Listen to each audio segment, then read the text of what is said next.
Hola amigos, nuevamente nos encontramos para continuar con el tema sobre la segunda venida de Cristo. Este gran evento el cual toda la iglesia del Señor espera y que esperamos que sea lo más pronto posible. Este gran evento tiene una serie de eventos y que hemos estado viendo en forma detallada. Lo que corresponde ahora sería los famosos 144,000 que Dios levanta en medio de la gran tribulación. Pero aquí sería bueno reflexionar teniendo en cuenta esta imagen que ya lo hemos visto en un video anterior. Mire bien la imagen. Esta es una carretera, hay muchos autos y cada uno de nosotros estamos en uno de esos autos. Y esa carretera tiene una bifurcación, uno hacia la derecha y otro sigue de frente. La pista derecha nos muestra el camino del arrepentimiento y la fe y nos conduce hacia Jesucristo. Y la pista de la izquierda es el ignorar a Dios y que sigue de frente hacia la gran tribulación. Esa bifurcación, esa pista se divide justo en el momento cuando Cristo venga por segunda vez en las nubes. Entonces nosotros estamos llegando a esa bifurcación. Es donde tenemos que decidir si seguimos de frente hacia la gran tribulación o giramos el timón de nuestra vida hacia el arrepentimiento de nuestros pecados, a entregar nuestra vida a Cristo para que podamos ir por el lado derecho. Muy bien, entonces este es un esquema para que usted reflexione. ¿Hacia dónde va a girar el timón de su vida o va a seguir de frente? Veamos pues el esquema de la segunda venida de Cristo. Empieza con la venida de Jesús en las nubes por su iglesia. Luego de ello viene el tribunal de Cristo, la iglesia será llevada al cielo, y luego de ello viene las bodas del Cordero. Estos eventos son para la iglesia que será llevado, pero abajo quedarán los que rechazaron a Cristo, los que nunca entregaron su vida a Cristo, los que fueron posponiendo, o aún puedan haber estado yendo a la iglesia, pero nunca entregaron genuinamente su vida a Cristo. Entonces abajo se desarrollará la gran tribulación. Es un evento el cual estamos estudiando, donde aparecen Satanás, el anticristo, el falso profeta, estarán rigiendo en este tiempo a la tierra, todos los moradores de la tierra. Y al mismo tiempo Dios estará emitiendo sus juicios, los 7 sellos, las 7 trompetas, las 7 copas. Y luego podemos ver la misericordia de Dios, como que aún en este tiempo de juicio donde reina el anticristo, Dios levantará 2 testigos y 144,000 para predicar el evangelio, dando una segunda oportunidad a los que se quedaron. Pero ellos ya no formarán parte de la iglesia, pero sí podrán ser salvos, podrán ser parte del pueblo de Dios. Estos 7 años terminarán con la batalla del Armagedón y Cristo vendrá con su iglesia, pondrá sus pies en el monte de los olivos. Entonces recuerden, la parte de arriba estará la iglesia, los que ahora en este tiempo han entregado su vida a Cristo. Y en la parte de abajo, en la gran tribulación, será Israel y para todos los que rechazaron a Cristo. Esos 7 años de gran tribulación. Y luego de ello viene el gobierno milenial. Satanás ha sido atado por 1000 años y después de este gobierno milenial termina con la batalla de Gog y Magog para inmediatamente dar paso al juicio del trono blanco, un juicio donde todos los que nunca recibieron a Dios, los que siempre rechazaron a Dios, ellos estarán de pie escuchando la sentencia y serán echados, dice, al lago de fuego eterno, mientras que la iglesia, los creyentes, pasarán a cielos nuevos y tierra nueva. Y los que no son de la iglesia, ellos simplemente pasarán al lago de fuego eterno junto con Satanás, con el anticristo, con el falso profeta y todos los ángeles que rechazaron a Dios. Muy bien, este es el esquema panorámico. Lo que vamos a ver ahora es lo que está en la parte de abajo, los 144,000 que Dios levanta. Viendo este esquema, recordemos que el tema de la gran tribulación es algo real que Jesús habló cuando los discípulos le preguntaron acerca de los tiempos del fin. En Mateo 24:21, Jesús les dijo, de entre muchas cosas, porque habrá entonces gran tribulación, cual no la ha habido desde el principio del mundo hasta ahora, ni la habrá. Jesús habló de una gran tribulación. A través de los siglos el pueblo de Dios siempre ha sido perseguido, ya sea Israel en el Antiguo Testamento, en el Nuevo Testamento, la iglesia ahora, los judíos, siempre ha habido persecución, pero esta gran tribulación será como nunca lo ha habido, ni nunca habrá otra después. Entonces es importante que nosotros podamos estudiar este evento de la segunda venida de Jesús y la gran tribulación. La gran tribulación es llamado el día de la ira del Señor.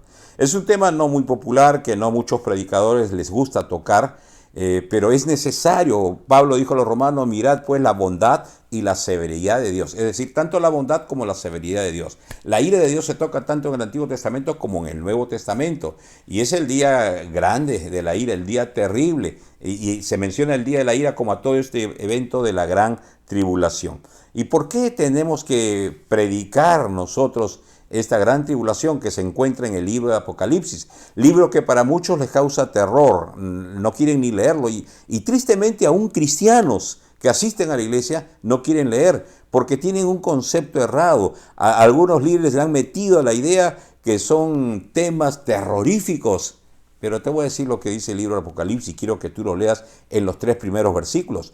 Dice: la revelación de Jesucristo. Apocalipsis, la revelación. Dios corre la cortina y va a mostrar todo lo que vendrá en el tiempo final.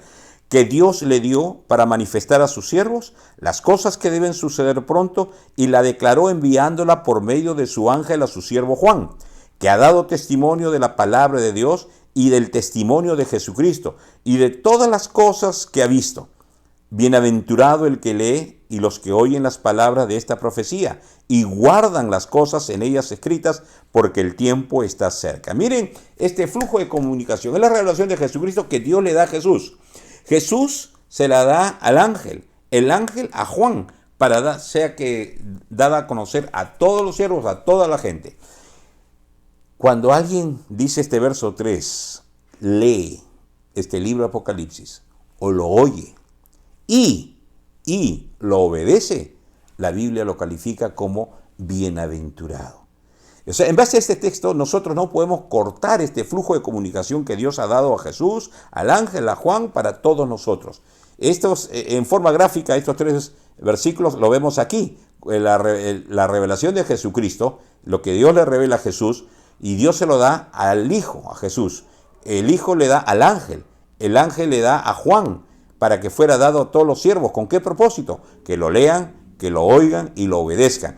A esta gente que lee el Apocalipsis, lo oye y obedece, el Señor los llama bienaventurados, felices, bendecidos. ¿Dónde está lo terrorífico para la persona que lee? Más bien es un mensaje de amor que Dios está advirtiendo a la gente para que no vaya a estos relatos que vienen. Más bien que antes de tiempo pueda evitarlos. Entonces, ahora esto es algo que tenemos que entender. Pero aún en la gran tribulación habrá oportunidad, pero esta oportunidad será muy distinta, muy dolorosa, sí, muy trágica, sí. Entonces, pues veamos ahora lo que dice la palabra de Dios en Apocalipsis, capítulo 7 y capítulo 14, de los 144,000. Es un tema un poco controversial. Este tema se inserta entre el sexto sello y el séptimo sello, cuando están viniendo los juicios de Dios. Recuerden, los 4 jinetes del Apocalipsis están en los primeros 4 sellos. El caballo blanco, que es el anticristo, el caballo bermejo, que es la guerra, el caballo negro, que es el hambre, y el caballo amarillo, que es la muerte. Después de esto, Juan vio debajo del altar a los que habían muerto en la gran tribulación y estaban clamando. Se ve el clamor de los mártires. Y el sexto sello es el día de la ira de Dios, donde el sol se puso negro, lo que Joel en el Antiguo Testamento habla. Aquí se ejecuta eso: el sol se pone negro, la luna se vuelve como sangre, las estrellas del cielo caen sobre la tierra, todo monte y toda isla se removió de su lugar. Ante ese evento, la gente está asustada. Y miren lo que pide la gente en el verso 15. Y los reyes de la tierra, y los grandes, los ricos, los capitanes, los poderosos, y todo siervo, y todo libre, es decir, toda persona de toda condición social, económica, dice, se escondieron en las cuevas y entre las peñas de los montes, y decían a los montes y a las peñas: caed sobre nosotros, y escondednos del rostro de aquel que está sentado sobre el trono y de la ira del Cordero. Esta gente se está tratando de esconder de la ira del Cordero. Aquí lo menciona una vez más, la ira del Cordero. Y es tan terrible que la gente quiere esconderse y no puede. El verso 17 dice, porque el gran día de su ira ha llegado. ¿Y quién podrá sostenerse en pie? Ellos reconocen que ha llegado el gran día de la ira del Cordero. Y se hacen una pregunta, ¿quién podrá sostenerse en pie? ¿Quién podrá salir vivo de aquí? Y entonces Apocalipsis 7 entra como una respuesta a esta pregunta. Los 144,000 entran como una respuesta a esta pregunta, ¿y quién podrá sostenerse en pie? Apocalipsis 7:1 dice, después de esto, vi 4 ángeles en pie sobre los 4 ángulos de la tierra, que detenían los 4 vientos de la tierra, para que no soplase viento alguno sobre la tierra, ni sobre el mar, ni sobre ningún árbol. 4 ángeles que están deteniendo el viento. Y cuando dice los 4 ángulos de la tierra, no está diciendo que la tierra es cuadrada. Lo que está diciendo son los 4 puntos cardinales, norte, sur, este y oeste. Y como que detenían los vientos, ninguna rama se mueve. Es como una calma que precede a la tempestad. Y entonces en el verso 2 dice, vi también otro ángel que subía de donde sale el sol y tenía el sello del Dios vivo y clamó a gran voz a los 4 ángeles, a quienes se les había dado el poder de hacer daño a la tierra y el mar, diciendo, no hagáis daño a la tierra, ni al mar, ni a los árboles, hasta que hayamos sellado en sus frentes a los siervos de nuestro Dios. Otro ángel sale y detiene a los 4, dice, todavía no hagan mal, porque ellos tenían el poder para dañar el sol, la tierra, los ríos, el mar, los árboles. Es el juicio de las trompetas. Y entonces este ángel dice, todavía no lo hagan, porque primero tenemos que sellar a los siervos de Dios. Y es interesante cómo Dios detiene su juicio para levantar a estos 144,000, hasta que hayamos sellado en sus frentes a los siervos de nuestro Dios. ¿Cuál era ese sello? El anticristo estaba poniendo sellos, sellando a los suyos. Aquí en la iglesia, Dios nos sella cuando nosotros recibimos a Jesucristo, ahora en este tiempo, el Espíritu Santo. Ese sello no se ve, pero de alguna manera se ve porque Jesús dijo, por su fruto los conoceréis. Es decir, ese Espíritu Santo produce fruto en la vida de cada una persona. Ese fruto que es amor, gozo, paz, paciencia, benignidad, mansedumbre, etcétera, etcétera. Eso debe verse. Jesús dice, por su fruto los conoceréis. Pero ¿cuál es este sello que reciben los 144,000? Pues veamos aquí en Apocalipsis 14:1. Después miré, y aquí el Cordero, ¿quién es el Cordero? Jesucristo, estaba en pie sobre el monte de Sión, y con él 144,000 que tenían el nombre de él y el de su Padre escrito en la frente. ¿Cuál era el sello? En la frente ellos tenían el nombre del Cordero y el nombre de su Padre. Este sello, recuerden, este ángel que sale del sol tiene un sello en la mano y detiene a los 4 otros ángeles hasta que selle a los 144,000. Este sello denota por lo menos 3 cosas. Autenticidad, es decir, ellos eran siervos de Dios auténticos, no que parecían, no aparentemente, siervos de Dios auténticos. Este sello también denota propiedad, son siervos de Dios, han sido redimidos por el Señor, pertenecen a Dios, y también denota seguridad. Es decir, que nadie puede tocarlos a menos que Dios se lo permita.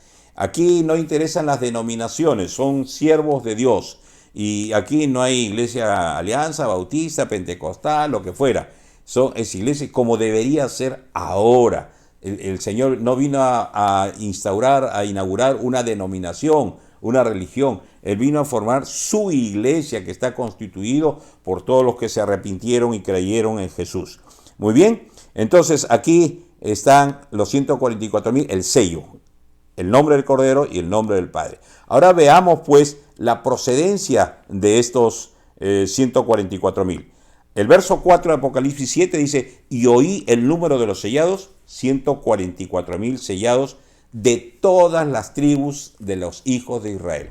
Estos 144,000 son de todas las tribus de los hijos de Israel. Esto echa por tierra la teoría de los testigos de Jehová, que ellos serán los 144,000. Actualmente, los judíos no tienen un registro a qué tribu pertenecen, como lo había en el pasado. Ahora, lo único que ellos saben es que son judíos. Cuando en el año 1948, hace 70 años más o menos, Dios cumple la promesa de Ezequiel y llama a su pueblo de los 4 puntos cardinales. Y todos los judíos lo único que saben que son judíos. A pesar de han pasado casi 1900 años, ellos saben que son judíos, pero no saben a qué tribu pertenecen. Cuando Dios los llama, es increíble cómo los judíos de Europa, América, Asia, de diferentes partes del mundo empiezan a acudir a Israel. Y llegan a Israel, Israel se forma otra vez. Ahora es una nación. Es un país que tiene sus límites al norte, sur, este y oeste. Muy bien, entonces estos son judíos. Es lo único que saben. Ahora, ¿cómo identificarán a qué tribu pertenecen? Eso no es problema. En Juan 10:27 Jesús dice en la parte de abajo, mis ovejas oyen mi voz y yo las conozco y me siguen. Cuando el Señor los llamen, a esos 144,000 los llame, ellos van a escuchar ese llamado y acudirán.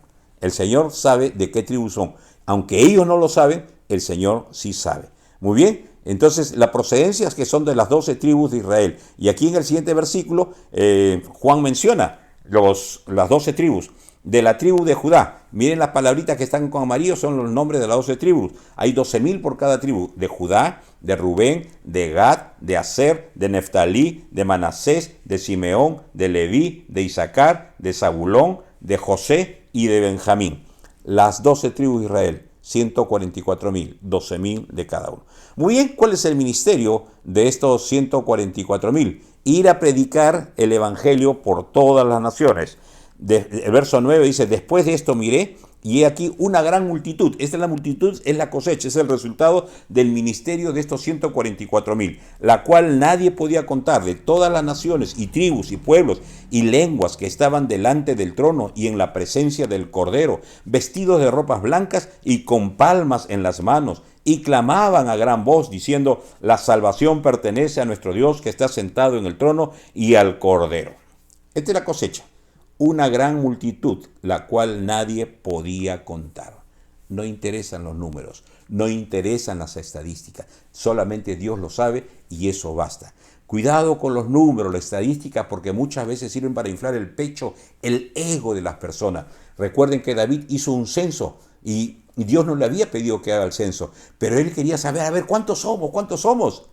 Y eso le costó que muriera una gran parte del pueblo de Israel, como juicio de Dios ante esa imprudencia, esa negligencia de David, de simplemente querer inflar su ego, querer saber cuántos son. No interesa cuántos son, Dios sabe, eso es lo importante, Dios los conoce y eso es lo importante.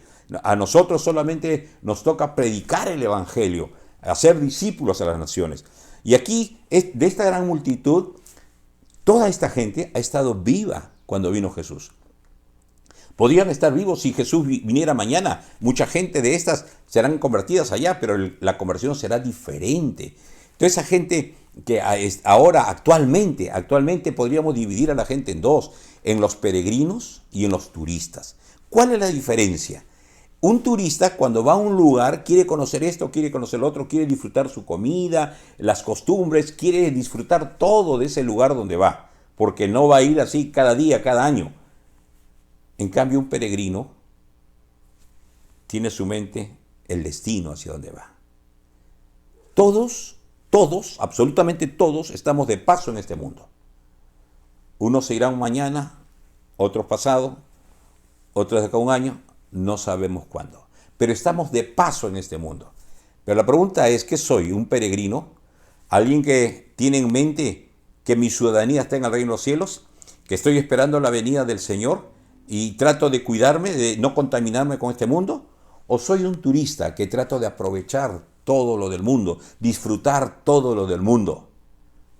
Aquí, en la gran tribulación, van los que ahora están como turistas, queriendo disfrutar el mundo, gozar del mundo, de los deleites, de los placeres de este mundo. Allá podrás tener una oportunidad con estos 144,000, pero verás que no te conviene. Es mejor evitar. Por eso el mensaje de Apocalipsis es un mensaje de amor para evitar esta gran tribulación. La pregunta es, ¿qué eres? ¿Eres peregrino o eres turista? Y entonces esta multitud está ahí, está en el cielo como una cosecha de los 144,000. ¿Y qué hace que esta multitud esté delante del trono de Dios? Cuando habían rechazado toda la vida a Cristo, habían gozado del mundo. ¿Qué es lo que hace? Que ellos estén ahora delante del trono de Dios. La gracia de Dios, la misericordia de Dios. Que aún en ese tiempo de la gran tribulación se manifestará la gracia de Dios. Y ellos decían aquí en el verso 10, y clamaban a gran voz, la salvación pertenece a nuestro Dios que está sentado en el trono y al Cordero. Esta salvación de la multitud que está ahí pertenece a Dios. No es éxito humano, no es estrategia humana, no es sabiduría humana. Todo le pertenece a Dios. Muy bien, esta multitud que hacía, veamos en el verso 11 del Apocalipsis capítulo 7. Dice ahí, y todos los ángeles estaban en pie alrededor del trono, y de los ancianos y de los 4 seres vivientes, y se postraron sobre sus rostros delante del trono, y adoraron a Dios diciendo, amén. La bendición y la gloria y la sabiduría y la acción de gracias y la honra y el poder y la fortaleza sean a nuestro Dios por los siglos de los siglos. Amén. Vemos la adoración aquí en el cielo. Esta multitud que ha sido convertida a causa del ministerio de los 144,000. Esta multitud que han muerto en la gran tribulación y ahora están en el cielo. Y ahí, ¿a quiénes se ve en esta adoración? A los ángeles, a los ancianos, los 4 seres vivientes que aparecen en el capítulo 4 y 5 de Apocalipsis. Y se postraron sobre sus rostros delante del trono y adoraron a Dios, diciendo, amén. Todos los que están en el cielo adorarán a Dios.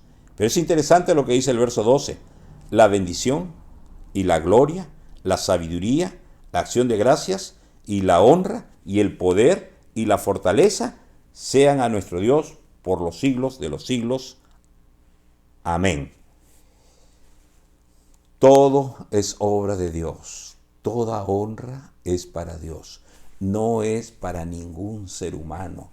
Aquí no es que es el gran siervo de Dios. Todo es obra de Dios y tenemos que tener cuidado. Toda nuestra honra es dirigida al Señor, no a los hombres.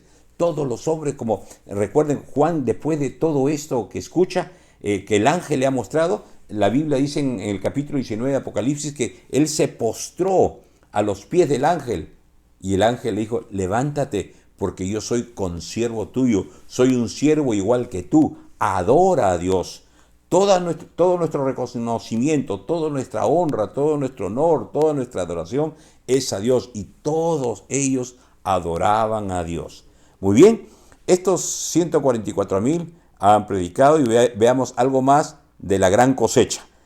Entonces uno de los ancianos habló diciéndome, estos que están vestidos de ropas blancas, ¿quiénes son y de dónde han venido? Yo le dije, Señor, tú lo sabes. Y él me dijo, estos son los que han salido de la gran tribulación y han lavado sus ropas y las han emblanquecido en la sangre del Cordero. Uno de los ancianos le pregunta a Juan, ¿quiénes son todos estos? Y él le dice, tú lo sabes. Son los que han salido de la gran tribulación. Es la cosecha de los 144,000 y que han lavado sus ropas y han emblanquecido en la sangre del Cordero. Estos son los que han salido de la gran tribulación. Entonces, aquí vemos el ministerio evangelístico de los 144,000. Y este es el resultado, esa multitud que ha lavado sus vestidos en la sangre del Cordero. Otra vez la salvación también ahí será por fe, por la gracia, por la sangre de Jesucristo derramada en la cruz. Tendrá su efecto ahí. Pero recuerda, la salvación será distinta para ti ahí. ¿En qué sentido? Acá tienes la libertad actualmente de escuchar el mensaje del Señor. Tienes la libertad de poder entregar tu vida a Cristo. Allá estarás en la gran tribulación, donde el dragón Satanás, donde el anticristo, donde el falso profeta estarán reinando en ese tiempo. Muy bien, ¿y cuál será el resultado? Veamos el siguiente versículo, el 15. Por esto están delante del trono de Dios y le sirven día y noche en su templo. Y el que está sentado sobre el trono extenderá su tabernáculo sobre ellos, y ya no tendrán hambre ni sed, y el sol no caerá más sobre ellos, ni calor alguno. ¿Por qué? Porque el Cordero que está en medio del trono los pastoreará y los guiará a fuentes de aguas de vida, y Dios enjugará toda lágrima de los ojos de ellos. Miren qué lindo lo que presenta aquí. Esta multitud que ha sido redimida estarán delante del trono de Dios, les servirán, esta será su actividad principal. Y no hay algo más digno que servir al Señor. Y el que está en el trono, dice, extenderá el tabernáculo. Dios mandó hacer a Moisés un tabernáculo en Éxodo 33, donde estaba el arca del pacto, las tablas de la ley, el lugar santo y el lugar santísimo, donde solamente podía entrar el sumo sacerdote una vez al año. Y después del tabernáculo afuera estaba el atrio, donde el pueblo se reunía para adorar a Dios. Lo que hace aquí Dios con esta multitud que se ha convertido en la gran tribulación, dice, extenderá el tabernáculo. El tabernáculo era para el pueblo de Israel. Aquí estarán los de Israel que han sido salvados, y los que pasaron de la gran tribulación, aún no siendo judíos, ellos también tendrán oportunidad de entrar ahí.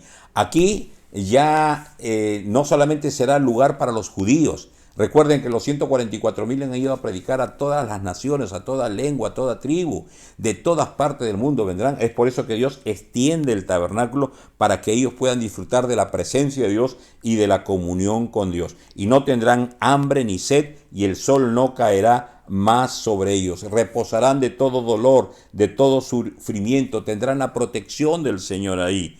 Y recuerden, no solamente los judíos, de todas las naciones, y ellos les sirven de día y de noche. No hay ministerio más sublime que servirle al Señor. Y el Cordero que está en el trono los pastoreará. Ahí estará nuestro gran pastor, el príncipe de pastores, el Señor Jesucristo, que él mismo dice los pastoreará. Ya no tendrán hambre ni sed, es decir, habrá satisfacción plena, completa y eterna. No tendrán necesidad de comer ni de beber. Dios enjugará toda lágrima de los ojos de ellos, es decir, el gozo perfecto. No habrá dolor, no habrá sufrimiento, no se acordarán nada de atrás que los entristezca. Dios enjugará toda lágrima y se les guiará a fuente de agua de vida. Y esto nos habla de esa satisfacción que produce el Señor, esa fuente de agua viva que el Señor pondrá a disposición de ellos, Él mismo los guiará. Muy bien, este es el ministerio de los 144,000. Aquí el ministerio empieza cuando empieza la gran tribulación, donde el Señor dice, detengan todo lo que viene sobre la tierra, todos estos juicios, porque primero tengo que sellar a los 144,000. Ahora aquí en el capítulo 14 aparecen los 144,000 después de la gran tribulación, cuando Cristo viene para empezar el gobierno milenial. Apocalipsis capítulo 14 nos dice en el verso 1, después miré, y he aquí el Cordero estaba en pie sobre el monte de Sión, y con él 144,000 que tenían el nombre de él y el de su Padre escrito en la frente. Y oí una voz del cielo como estruendo de muchas aguas y como sonido de un gran trueno. Y la voz que oí era como de arpistas que tocaban sus arpas. Después de esto miré, el Cordero estaba en pie sobre el monte de Sión. Dice Zacarías que cuando Cristo venga por segunda vez, ya en la segunda fase, pondrá sus pies sobre el monte de los olivos. Aquí nos dice que está sobre el monte Sión, que está sobre Jerusalén. Este monte de Sión tiene promesas en el Antiguo Testamento acerca de Jesús como el Rey de Reyes y Señor de Señores. Si vemos en el Salmo capítulo 2, verso 6, dice, pero yo he puesto mi Rey sobre Sión, mi santo monte. Dice el salmista, este es un salmo mesiánico que está hablando del Mesías, está hablando de Jesús, no está hablando de David, aunque David es el que escribe este salmo. Yo he puesto mi Rey sobre Sión, mi santo monte. Desde ahí, Jesucristo, el Cordero de Dios, regirá las naciones con vara de hierro, como dice Apocalipsis. Salmo 132, 17 dice, allí en Sión haré retoñar el poder de David. he dispuesto lámpara a mi ungido. Recuerden que a Jesús le decían el hijo de David porque venía de la descendencia de David. Ahí dice, en Sión hará retoñar el poder de David. Recuerden, Israel cayó, Israel desapareció del mapa y Dios hará retoñar ese poder, pero en la persona de Jesucristo, el Cordero de Dios. Y Isaías 2:3 dice, porque de Sión saldrá la ley y de Jerusalén la palabra de Jehová. Ahí está en la parte de abajo de su pantalla. Dentro de muchos textos que hablan de Sión con respecto al gobierno milenial de Jesucristo, acá Isaías nos dice, de Sión saldrá la ley y de Jerusalén la palabra de Jehová. Desde ahí Jesús regirá las naciones del mundo, todo el mundo entero. Desde ahí Jesús enseñará la palabra del Señor a todas las naciones. Muy bien, entonces aquí vemos los 144,000 con Jesús con los pies en el monte Sión del Señor Jesús. Recuerden que aquí en este texto se habla del sello de Dios en las frentes de ellos. En el siguiente texto vemos, otra vez volviendo a 14:1, Juan dice que vio, después miré, está en círculo, y en el verso 2, y oí. Él vio no solamente imágenes, sucesos, eventos, sino oyó también. Oyó un cántico, oyó una voz del cielo como estruendo de muchas aguas y como sonido de un gran trueno, y la voz que oí era como arpistas que tocaban sus arpas. Era un toque de adoración, y esto es lo que oye. Y esas arpas tocaban. ¿Cuál sería el canto? En el siguiente versículo, en el verso 3 dice, y cantaban un cántico nuevo delante del trono y delante de los 4 seres vivientes y de los ancianos, y nadie podía aprender el cántico, sino aquellos 144,000 que fueron redimidos dentro de los de la tierra. Estos 144,000 eran los únicos que podían aprender el cántico. Ellos fueron los siervos del Señor levantados por Él mismo para predicar el Evangelio a todas las naciones en esos 7 años de la gran tribulación. Ellos eran los únicos que podían aprender ese cántico. Y aquí vemos la adoración al cielo por estos 144,000. ¿Qué tal privilegio de ellos? Eran los únicos que podían aprender ese cántico nuevo.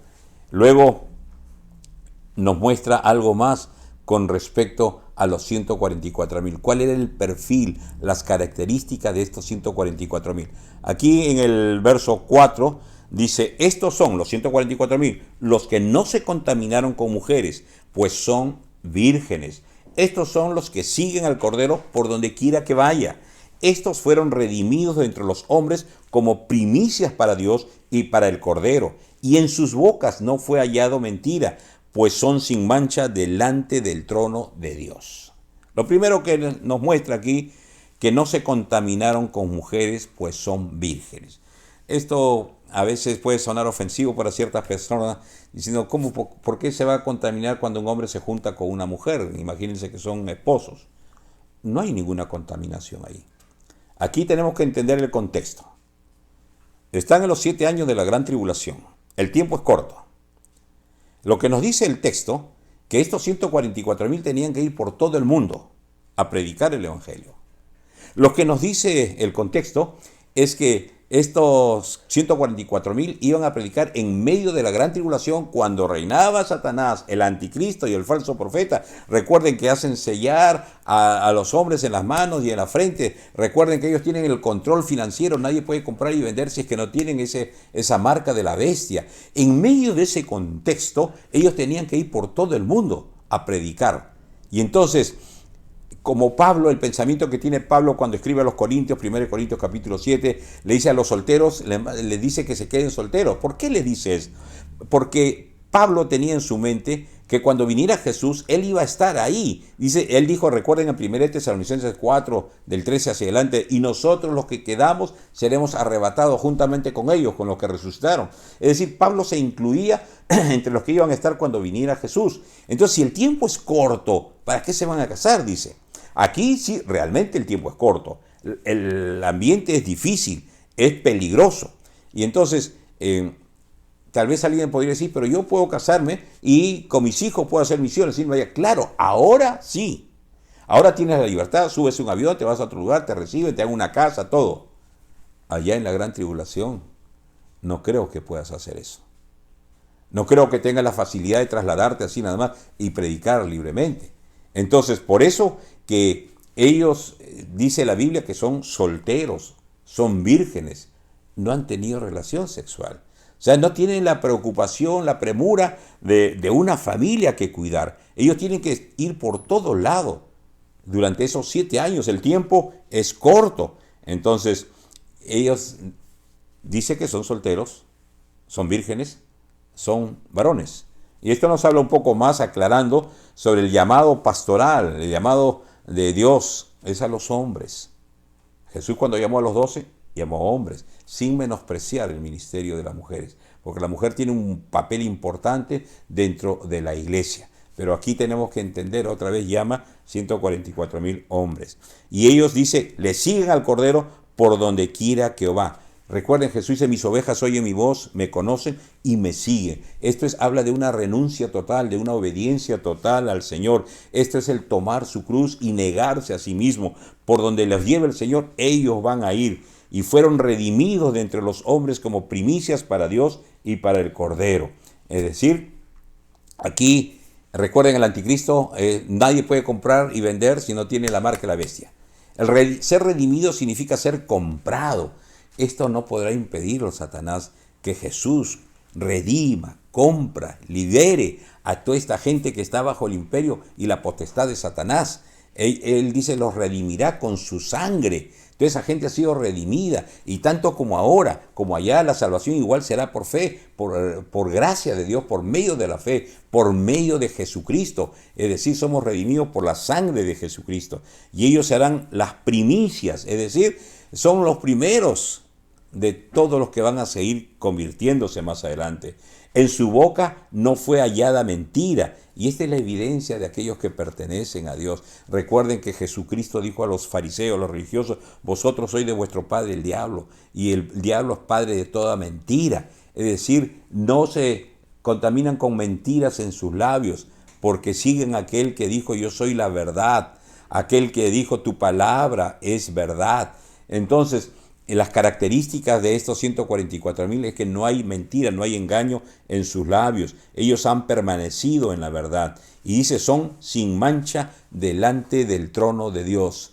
Es decir, son sin mancha, pero delante del trono de Dios. No como ahora a veces nosotros nos cuidamos de los ojos de los hombres y tratamos de ser sin mancha delante de los ojos de los hombres, pero ellos son sin mancha delante del trono de Dios, delante del Dios que ve todo, delante del Dios que conoce todo. Muy bien. ¿Qué cosa nos muestra este texto de los 144,000? La gracia de Dios se manifiesta, pero no tienes por qué esperar la gran tribulación para acogerte a la gracia de Dios. Ahora es el tiempo. Quiero terminar otra vez repitiendo esta imagen que es reflexiva. Tómalo como una reflexión que te puede ayudar a tomar una meditación. Aquí está en la carretera de la vida, en esos autos vamos nosotros. Estamos transitando por este mundo. Se acerca la avenida de Jesús, esa avenida de Jesús divide la pista en dos. El lado derecho es el camino del arrepentimiento y la fe. Aquellos que se arrepienten de su pecado y creen en Jesucristo, entregan su vida a Jesús. Y la pista de la izquierda es el camino del ignorar a Dios. No quieren hacer caso a Dios, simplemente lo ignoran. Y ellos siguen de frente en esa pista de la vida. ¿Y hacia dónde los conduce? Hacia la gran tribulación. Mientras que los que han ido por el camino del arrepentimiento y la fe son los que van hacia la derecha al encuentro de Jesús cuando Él venga otra vez. Estás ahí en ese auto en la carretera de la vida. Estás a tiempo de girar el timón de tu vida hacia Jesucristo. Para concluir, quiero que tú reflexiones. Si estás al lado izquierdo, puedes pasar al lado derecho para irte hacia el encuentro con Jesús. Pero si tú desistes de seguir viviendo así, anda hacia Jesús. Pero si tú quieres continuar ignorando a Dios, muy bien, esa carretera te conduce a la gran tribulación. Cosa que el Señor no quiere que vayas allá. Porque el Señor está esperando que te arrepientas, dice 2 de Pedro capítulo 3, 9, 10. Está esperando que todos aquellos que no se han arrepentido se arrepientan ahora. No quieren que vayan hacia esa gran tribulación. Este es el tiempo para ti. Reflexiona, piensa, medita y toma una decisión. Si es que tú quieres entregar tu vida a Cristo, puedes escribir ahí. Me gustaría conversar contigo luego. Que el Señor te bendiga.